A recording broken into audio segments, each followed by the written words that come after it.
Welcome to this short video on splitting a region of a corridor. Now, a region in a corridor is where you're applying an assembly, and you only need another region if the assembly is changing. Like if you have a shoulder on one situation, now you've got a curb. You don't need a new region just if the road is widening. In my situation, my corridor is built with this assembly right now. I have one region and it's got two shoulders, and I'm going to pick an area on the corridor that I want to replace this assembly with this one that has sidewalks. All right. So a couple ways to do this. I'm going to select the corridor. This is the way I'd like to do it myself. I select the corridor. I go to corridor properties. I always go to the parameters tab, and you can see the one region right now. So I've got one region and it's using this assembly. What I'm going to do is I'm going to right click on this and I'm going to go split region. And now at the command line, it's asking you to pick a station. So you're just going to pick areas. So I want to say maybe from here to say here. I'm going to click again. And your only indication is reading that command line, letting you know it picked two of them. I now press enter.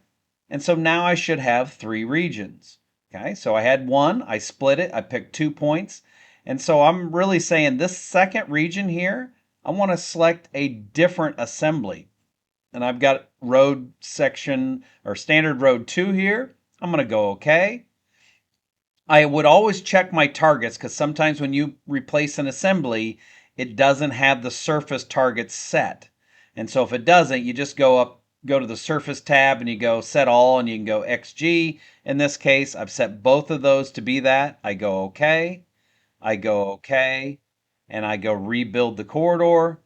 And now you can see in this area right in here, it's a lot narrower because now it's actually got a sidewalk and the side slopes in there. So that's how you split a region. Another way to do this also is you can actually select on the corridor itself. Up on the ribbon here, I can go split region. And so it'll ask you to pick in the region, and then you have to pick your 2 points. So like there's a point there. I pick on this region. I want to pick here. The drawback to this one is it'll split it for you, but then you have to go in and corridor properties or some other method to change out that assembly. That concludes this short video on splitting a region of a corridor.